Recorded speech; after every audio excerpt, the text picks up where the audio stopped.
औज़ुबिल्लाहि मिनश्शैतानिर्रजीम बिस्मिल्लाहिर्रहमानिर्रहीम नहमदु व नुसल्ली अला रसूलिल करीम रब्बि इश्रह ली सदरी व यस्सिर ली अमरी वाहलुल उक़दतम मिन लिसानी यफ़क़हू क़ौली। आज के इस यकरोज़ा ओरिएंटेशन प्रोग्राम में पूरे महाराष्ट्र से तशरीफ़ लाए मुअज़्ज़ज़ शुरका, मरकज़ी तालीमी बोर्ड के चेयरमैन डॉक्टर अज़ीज़ मोइनुद्दीन साहब, प्रोफ़ेसर अज़ीमुद्दीन साहब और मुअज़्ज़ज़ शुरका। जैसा कि आज के इस प्रोग्राम में हम सबको मौजूदा तालीमी मंज़रनामा जो हमारे सामने है, जिससे हम सब वाबस्ता हैं और बिलवास्ता या बिलावास्ता हम सब उससे जुड़े हुए हैं, और आज के इस एक दिन के प्रोग्राम में हम सब इसी फ़िक्र के लिए जमा हुए हैं कि इस तेज़ी से बदलते मंज़रनामे में हम कहाँ खड़े हैं और ये मंज़रनामा कितनी तेज़ी से तब्दील हो रहा है। इसके ऊपर कुछ बात करने के लिए मैं आप लोगों के सामने मौजूद हूँ। मौजूदा तालीमी मंज़रनामा, इसको समझने के लिए हमको थोड़ा-सा माज़ी में पीछे जाना पड़ेगा और हम बहुत ज़्यादा इस पर डिपेंड करते हैं कि हमने शुरुआत कहाँ से की थी। मुल्क की आज़ादी 1947 के बाद सन 48 में हमारे मुल्क की जो तालीमी कमेटी थी, उस वक़्त के जो तालीम के माहिरीन थे, उन्होंने मुल्क की तालीमी हालात का जायज़ा लेने के लिए कुछ कमेटियाँ बनाई। उन कमेटियों ने अपना काम शुरू किया और उस ज़माने में जो जायज़े लिए गए, जो उस वक़्त की इन्वेस्टिगेशन रिपोर्ट है, वो सब नेट पे अवेलेबल है, वो हम देख भी सकते हैं। उस वक़्त जो हमारे पास में स्कूल्स थे, कॉलेजेस थे, यूनिवर्सिटीज़ थी, उन सब का जायज़ा लेकर उस जो चीज़ जैसे जिस हालात में मौजूद है, उस पर काम शुरू हुआ। उसके बाद सबसे पहला जो हमारे पास में एक वैलिड सोर्स ऑफ डॉक्यूमेंट, जिसको हम कहते हैं कोठारी कमीशन की शक्ल में, जो फर्स्ट एजुकेशन पॉलिसी 1964-66 की शक्ल में हमारे सामने आती है, जिसमें कमेटी में जो 17-18 अराकीन थे, उसकी सबसे अहम बात ये थी कि उसमें जो है 5 से 6 लोग जो थे, वो गैर मुल्की थे।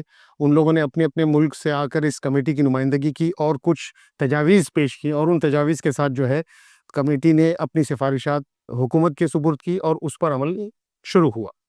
उस कमेटी ने जो सिफ़ारिशात की, उसकी बुनियाद पर जो तालीमी मंज़रनामा उस वक़्त हमारे सामने आया, 10+2+3 का सिस्टम बना, तालीम को स्किल से जोड़ने के लिए, और क्लासरूम और black board, operation black board वगैरह, वो जो टर्म्स थे उस वक़्त कॉइन हुए और उसके ऊपर बहुत तेज़ी से काम शुरू हुआ।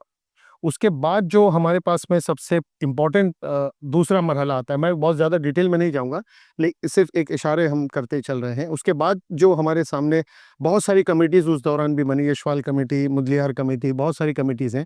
लेकिन उसके बाद जब हम देखते हैं तो मेजर चेंजेस जो है वो राजीव गांधी की दौर-ए-सदारत में तालीमी पॉलिसी 86 के शक्ल में हमारे सामने आई, जिसने कंप्यूटर रेवोल्यूशन और बहुत सारी ऐसी चीज़ें दी, जो उस वक़्त की तालीमी हालात को इम्प्रूव करने के लिए, तलबा में नई सोच, नई स्किल्स को डेवलप करने के लिए उस वक़्त की जो सिफ़ारिशात थी वो की गईं उसमें।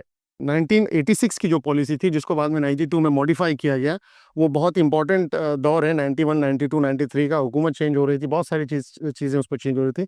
लेकिन उसमें जो 2 चीज़ें हैं जिसको हम आगे मैं डिस्कस करूँगा, जिसमें 3 चीज़ें जो हैं इम्पोर्टेंट हैं, वो जो है कि कॉमन इन्वेस्टमेंट, और दूसरा नवोदय विद्यालय, और 91 का जो सीबीएसई सिस्टम था, उसको उन लोगों ने फ़ोकस किए कि एक ऐसा निज़ाम तालीम पे बनाया जाए, जिसमें बच्चों की स्किल को डेवलप किया जाए, उनकी सोचने की जो क़ुव्वत है, उसमें इज़ाफ़ा किया जाए, और हम ऐसे तलबा तैयार करें जो आगे मल्टीडिसिप्लिनरी में जा सकें।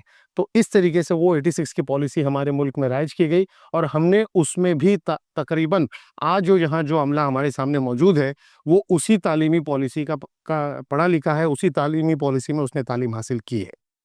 इस तरीके से, और आगे अगर हम उसको और बढ़ते हैं, तो फिर आज के जदीद दौर में अभी की जो न्यू एजुकेशन पॉलिसी है, वो न्यू एजुकेशन पॉलिसी 1920 हमारे सामने कुछ नई सिफ़ारिशात, कुछ नया स्ट्रक्चर, कुछ नई चीज़ें लेकर आई, और उन तमाम नई चीज़ों में जो आज हम देख रहे हैं, जो आगे हमको 10, 12 साल, 15 साल, जिसको इम्प्लीमेंटेशन के लिए तकरीबन 2030 तक का वक़्त दिया गया है, 2034 तक का वक़्त दिया गया है, और हम इस तरीके से इसमें आगे बढ़ रहे हैं। तो ये तालीमी मंज़रनामा इतनी तेज़ी से तब्दील होगा। अब हमने बहुत लंबा वक़्त देखा, 64 से लेके 86 तक लगभग 20 साल उसमें लगे। 86 से लेके 2020 तक तकरीबन उसमें 34-35 साल के बाद में तालीमी पॉलिसी आई, और अब जो हम देख रहे हैं वो बहुत तेज़ी से चीज़ें तब्दील हो रही हैं। वो तमाम अब एक बुनियादी कोर्सेज जो 10+2+3 के सिस्टम में चल रहे थे, जो आज जो न्यू एजुकेशन पॉलिसी में 5+3+3+4 के सिस्टम में आ रहे हैं, लेकिन उसके बावजूद भी बहुत तेजी से चीजें तब्दील हो रही हैं। मैं यहाँ पर खास तौर से जिक्र करूंगा, पिछले दिनों मैंने एक प्रोग्राम अटेंड किया विद्या विहार में सुमाइया कॉलेज ऑफ इंजीनियरिंग में प्रिंसिपल्स के लिए, कि भाई आगे उनको किस तरीके से 10वीं और 12वीं में जो बच्चे हैं उनके पास क्या चीजें होनी चाहिए कि वो हमारे इंजीनियरिंग में सपोर्ट करें। तो जो डायरेक्टर ऑफ इंजीनियरिंग कॉलेज है उन्होंने अपनी तकरीर में एक बहुत खास बात कही कि हम हमारे सिलेबस को, हमारे जो करिकुलम है उसको डिजाइन करने के लिए जो हमारे पिछले 4 से 5 सालों में जो बच्चे हमारे यहाँ से इंजीनियरिंग कंप्लीट करके गए हैं हम उनको भी शामिल कर रहे हैं, ताकि वो जो कि मार्केट में जो अभी जॉब कर रहे हैं, जो काम कर रहे हैं, उनको क्या तकलीफें आ रही हैं, उनको क्या प्रॉब्लम फेस करने पड़ रहे हैं, कौन सी ऐसी चीज़ है जो अगर वो इंजीनियरिंग करते हुए या पढ़ाई करते हुए अगर वो सीख लेते तो आज उनको तकलीफ नहीं होती। तो हम उन चीज़ों को भी इसमें ऐड कर रहे हैं। अगर देखा जाए तो आज 4 साल के कोर्स में हम क्या-क्या तब्दीलियाँ कर सकते हैं, वो हम फौरी तौर पर कर रहे हैं। पहले जब 2015 में, 2014 में जब उनको ऑटोनॉमी मिली और ऑटोनॉमी के ताल्लुक से उन्होंने सोचना शुरू किया, तो वो 4 साल का उन्होंने टारगेट रखा था कि हम हर 4 साल में निसाब को तब्दील करेंगे।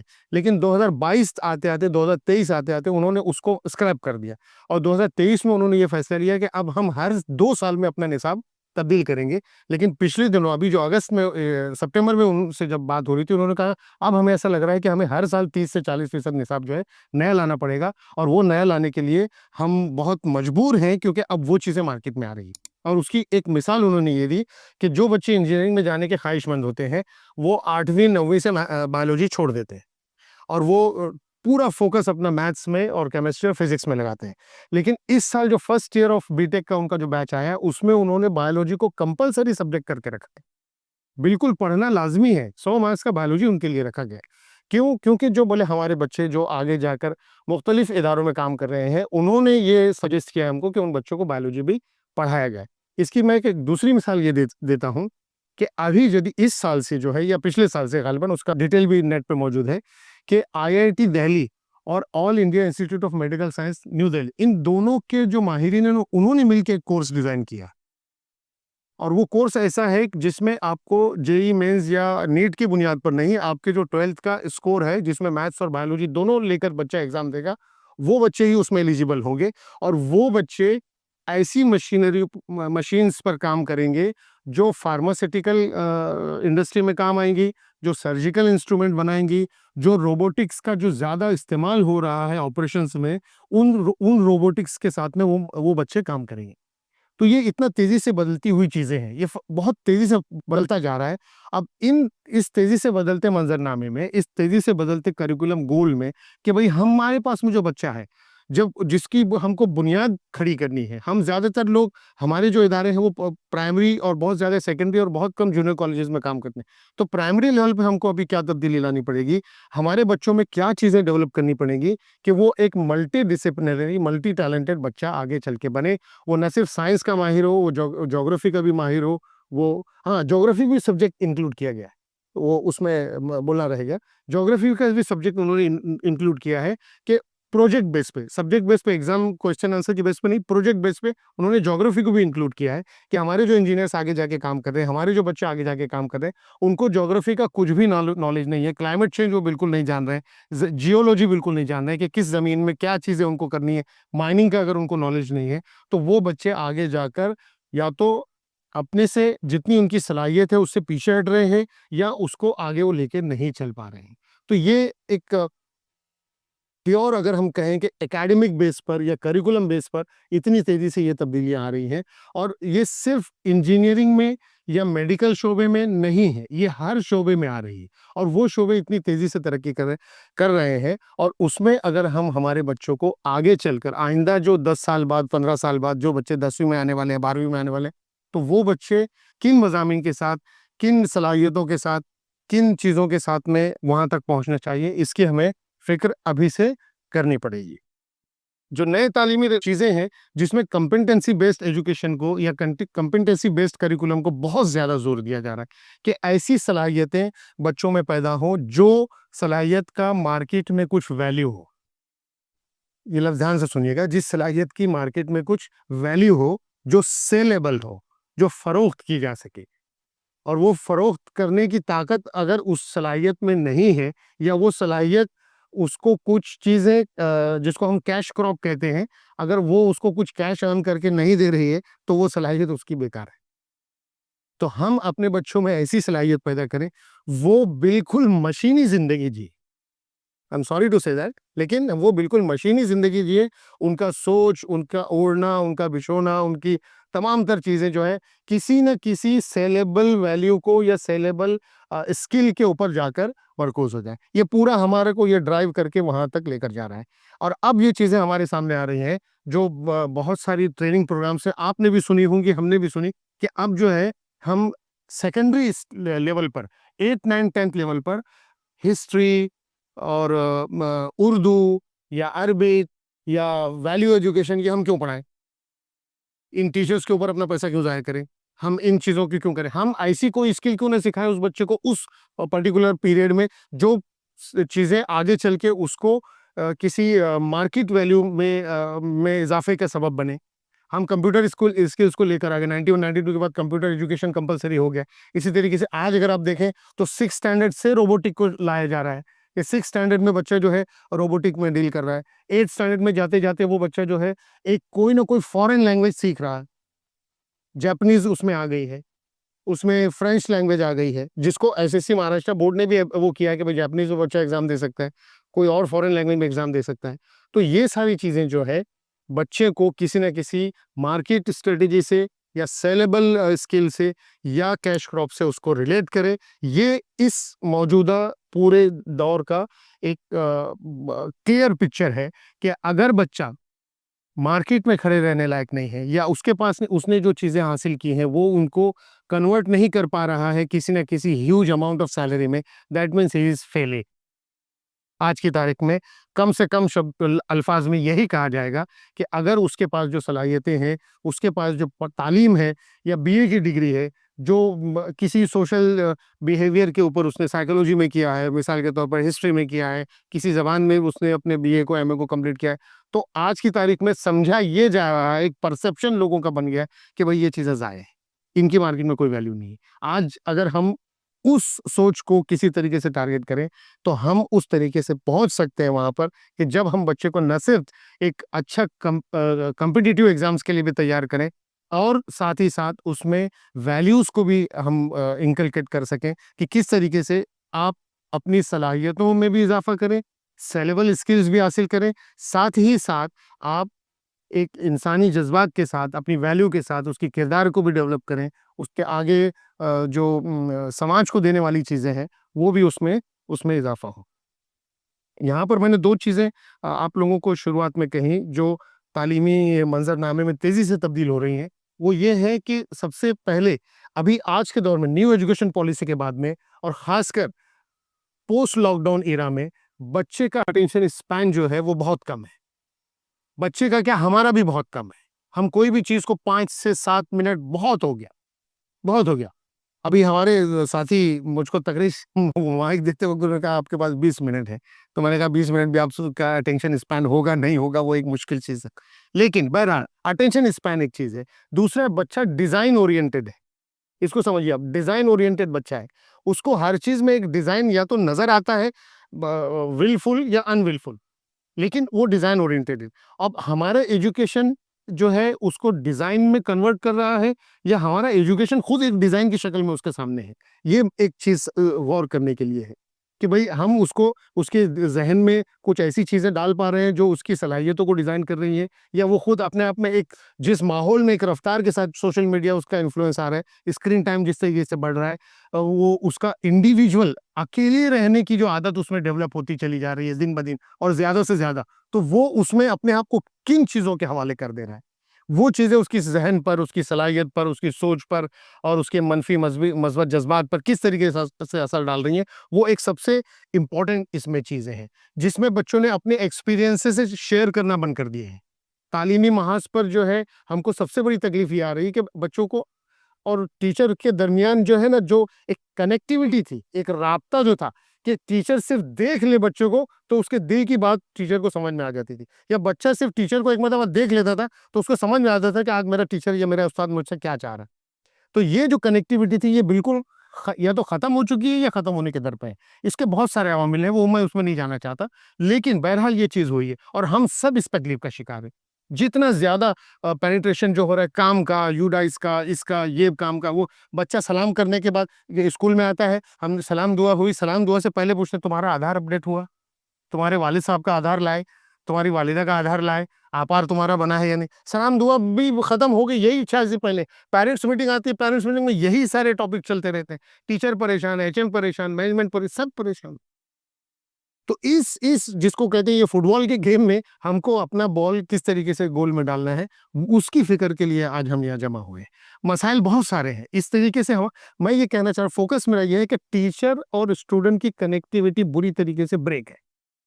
ना वो उसको ट्रांसफर कर पा रहा है अपनी फिक्र बच्चे में, ना बच्चा अपने जज्बात इधर ट्रांसफर कर पा रहा है। तो ये कनेक्टिविटी ब्रेक होने की वजह से जो तालिबे इल्म और उस्ताद का रिश्ता है वो बहुत ज्यादा डिस्टर्ब हुआ है। इसको एक समझने की चीज है। अभी जो न्यू एज टेक्नोलॉजी या न्यू एज एजुकेशन जो सिलेबस के ताल्लुक से बात की गई, उसमें डिज़ाइन के ताल्लुक से जो बात की गई और एक्सपीरियंस के ताल्लुक से जो बात की, ये सारी चीज़ें जो है हमारे पास में मुख्तलिफ इसमें जमा होती चली जा रही। तो ये इस मंजरनामे में अब हम क्या और हमारी जिम्मेदारी क्या? हमारी जिम्मेदारी इसमें ये हो सकती है कि हम अभी एक कंसेप्ट आया है स्कूल में, एक और चीज बहुत तेजी से तब्दील होकर आ रही है जिसको शेडो टीचर कह रहे हैं। एक टीचर है, एक शेडो टीचर है। अब बहुत सारे इंटरनेशनल स्कूल्स में, ऐसे ऐसे स्कूल्स में आप देखेंगे शेडो टीचर का कंसेप्ट आ रहा है। क्या है ये शेडो टीचर? शेडो टीचर ये है कि जो बच्चे का करिकुलम वाला टीचर नहीं है, वो बच्चे का एक तरीके से मेंटर है, एक तरीके से उसकी सलाहियतों को पहचानने वाला है, एक तरीके से उसके जिसको कहना चाहिए उसको आइडेंटिफाई करने वाला है। तो ये कंसेप्ट आ रहा है। ये क्यों आया? ये इसलिए आया कि जो एक टीचर है वो करिकुलम गोल और जो स्कूल के ऑब्जेक्टिव और जो ऑनलाइन वर्क है, इसी से उसको फुर्सत नहीं है। तो वो टीचर से कनेक्ट, बच्चे से कनेक्टिविटी कैसे डेवलप कर पाए? तो क्या करे भाई, शेडो टीचर लेकर। अब that means increase the budget. Increase the budget मतलब एक बच्चे की अगर हम तालीमी फीस बर्दाश्त कर सकते हैं तो आप वो भी ना बर्दाश्त कर पाए। अब दो कर सकते थे तो एक ही पे आ जाए। और ये इसके दूर असरात आप देखिए। एक बच्चे की अगर मिसाल के तौर पर पूरे साल की 3 से 4 लाख रुपए खर्च हो रहा है इंटरनेशनल स्कूल में, तो अब जो है वो 6 से 7 लाख रुपए खर्च होगा। मतलब एक टीचर एडेड इजाफा उन्होंने किया कि वो बच्चे की सारी चीजों को समझे, बूझे, जाने, आगे बढ़े। और साथ ही साथ एक और वार इस तरीके से हो गया कि आपको हटा दिया उस मंजर से कि भाई पहले हम हमारी कम्युनिटी के 20 से 25 30 बच्चे जा रहे थे, अब 15 या 10 12 ही जा पाएंगे। मतलब एफोर्डिंग कॉस्ट भी उसमें कम हो गई है। बहरहाल, तो ये चीजें बहुत तेजी से आ रही है।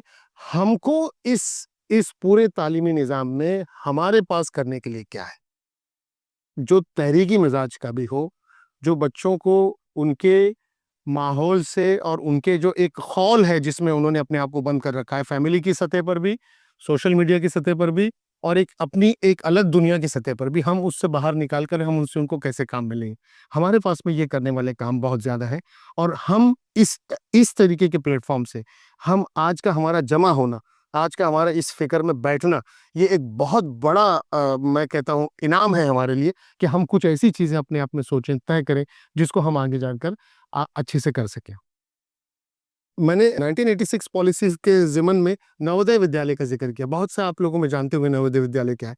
तो उस तरीके के एक्सपेरिमेंट, उस तरीके की चीज़ें हम भले उस सतह पर ना कर पाएँ, लेकिन अगर फुल डे सिस्टम में अगर हम उसको लेकर आते हैं कि एक बच्चा जो है बजाय 7 बजे से लेके 1 बजे तक स्कूल रहने के, वो कुछ और अपने वक़्त को बढ़ाए वहाँ पर, और हम वहाँ पर करिकुलम के अलावा हम क्या चीज़ें उसके सलाहियतों को पहचान कर, फ़िक्र को पहचान कर, और आगे to give to the society, to give back to the society, उसकी वो जज्बात उसमें कैसे पैदा कर सकें, इसकी हमको ज़बरदस्त फ़िक्र करनी है। जैसे कि जो हमारा तालीमी निज़ाम है, उस तालीमी निज़ाम के असरात पूरे मुल्क पर यकसा तौर पर पड़ते हैं ऐसा नहीं है। उसके हर जगह अपनी कुछ जोग्राफियाई बंदिशें हैं, कुछ समाज की बंदिशें हैं, कुछ मौसम की बंदिशें, बहुत सारी चीज़ों का फ़र्क है। लेकिन हमने उसको किस तरीके से उस बच्चे तक पहुँचाना है और किस तरीके से उस बच्चे को उसमें अपने दायरे में लेकर आना है, ये सबसे अहम बात है। इसमें हमारे पास में, जैसे मिसाल के तौर पर अगर बच्चे में स्किल डेवलपमेंट की हम बात कर रहे हैं, तो स्किल डेवलपमेंट की बात में सिर्फ हम टेक्निकल स्किल की बात ना करें, वो बच्चों से बात कैसे करता है, उसका बिहेवियर कैसा है, वो अपने माँ बाप से कैसे बात करता है, क्या उसमें समाज को के लिए कुछ करने का जज्बा है, क्या वो ऐसी वैल्यूज को या ऐसी चीज़ों को सोचता है या समझता है, जिन वैल्यूज को या जिन चीज़ों को समझने के लिए मतलब वो अपनी उम्र से आगे की सोच रहा है। तो इस तरीके की वैल्यू को, इस तरीके की बात को हम मुख्तलिफ प्रोग्राम्स के ज़रिए हमको उसमें डेवलप कर सकें, हम ऐसे निज़ाम तक हमको उसको लेकर आना है। और ये इस चीज़ ने जो है हमको ये तो सिखा दिया कि हम बड़ा सोचें, अपनी तरक्की सोचें, मादी चीज़ों को सोचें, मैं ये कर लूँ, मैं ये हासिल कर लूँ, ये ओहदा ले लूँ, ये पैसा ले लूँ। लेकिन हमारी ज़िंदगी का मकसद क्या है? हम क्यों पैदा हुए? हमारा समाज के ताल्लुक से, हमारा सोसाइटी के लिए, हमारे माँ-बाप के लिए, हमारी कम्युनिटी के लिए हमारे क्या फ़राइज़ हैं? ये सोच हम किस तरीके से उसमें डेवलप करें। तालीम अपना काम कर रही है, निज़ाम अपना काम कर रहा है। पूरा निज़ाम तो हम नहीं बदल सकते। पूरा निज़ाम हम नहीं बदल सकते। लेकिन कुछ तो दीवाने ऐसे होते हैं जो निज़ाम को बदलने की कोशिश करते हैं और बदल देते हैं, एक वक़्त आता है। आज से 200-300 साल पहले शायद ही अंग्रेज़ी का वो जज़्बा ना हो जो आज है। हर आदमी अंग्रेज़ी के लिए मरा जा रहा है। लेकिन कुछ तो लोग ऐसे उठे होंगे उस कम्युनिटी में भी जिन्होंने पूरे निज़ाम में अंग्रेज़ियत को राइज कर दिया। तो आज भी ये छोटा-सा मजमा नज़र आता है, छोटे से लोग नज़र आते हैं, लेकिन कुछ तो ऐसी दीवानगी हमारे अंदर आए, जो हम अब इस निज़ाम से हटकर एक निज़ाम चलाने की बात करें, जो निज़ाम बच्चों को स्किल और मार्केट वैल्यू और कैश क्रॉप से आगे बढ़कर के वी आई डू से वी डू पे लेकर आए। वी आई अचीव से वी अचीव पे लेकर आए और what I can give to society इस पर लेकर आए। हम अपने समाज को क्या दे सकते हैं? इसमें एक बहुत बेहतरीन मिसाल जिसको है, आप देखिएगा, सर विलियम जॉन की एक किताब है द लास्ट मुगल, आप वो पढ़िए। उसमें जो आखिरी मुगल बादशाह 3-4 हैं, बहादुर शाह जफर तक, उसके उसके उनके दौर में हमारे मुल्क का तालीमी निज़ाम क्या था? उसके ऊपर बहुत बात नहीं है, लेकिन कुछ चैप्टर्स हैं। उसमें इकोनॉमिक सिस्टम, उसमें एजुकेशन सिस्टम, माशरा, समाज, ये इसके ऊपर बात की गई है। तो एजुकेशन सिस्टम उस ज़माने में इतना रिच था हमारा, इतना रिच था, कोई भी एजुकेशन सिस्टम उसके पैरेलल नहीं जा सकता। क्योंकि उन्होंने इस तरीके से उसको गाँव के लेवल पर और परगने के लेवल पर, ज़िले के लेवल पर, जो भी उनका सिस्टम रहा होगा, उस सिस्टम पे उसको डेवलप किया था। उस ज़माने में भी अगर हम अपनी तालीम को अपनी ज़बान में, अपनी चीज़ों के साथ में कर पाएँ, तो आज हमारे लिए कोई इतनी मुश्किल बात नहीं है। हमारे अपने इदारे हैं, हमारा अपना निज़ाम है, हमारी अपनी सोच है, हमारा अपना बहुत ज़्यादा करिकुलम है, तालीमी मवाद है, सारी चीज़ें हमारे पास में मौजूद हैं। अगर हम वो चीज़ों को लेकर बच्चों में और बच्चों के साथ-साथ वालिदैन में अगर हम कुछ चीज़ें इनकलकेट कर पाएँ, तो मैं समझता हूँ कि हमारे इस तरीके से जमा होने का और इस तरीके से प्रोग्राम में शामिल होने का मकसद पूरा होगा।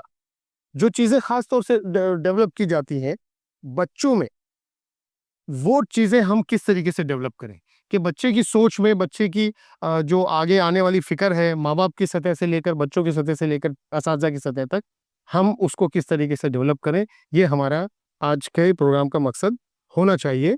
मैं पिछले साल नांदेड़ में टीचर्स से एक वर्कशॉप हुआ था, उसमें अमीर जमात सैयद सादत साहब ने एक बात कही थी टीचर और स्टूडेंट और तालीम के ताल्लुक से, कि भई ये जो भी प्रोसेस है, जो टीचर्स और बच्चों के बीच में होता है, उसमें 3 चीज़ें होनी चाहिए जो बहुत ज़रूरी हैं।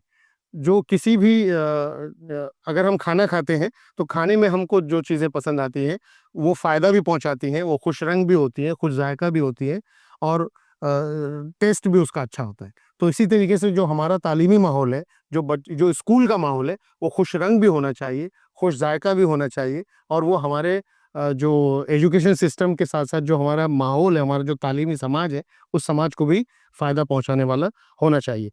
इस एक बात के साथ मैं अपनी बात यहाँ ख़त्म करता हूँ। उम्मीद है कि मैंने कुछ छोटी-मोटी बातें आपके सामने की हैं। शायद मैं उस टॉपिक तक पहुँचा या नहीं पहुँचा, लेकिन बहरहाल ये कुछ गुज़ारिशात हैं, जो हम सबको मिलके करनी चाहिए। बहुत-बहुत शुक्रिया। जज़ाक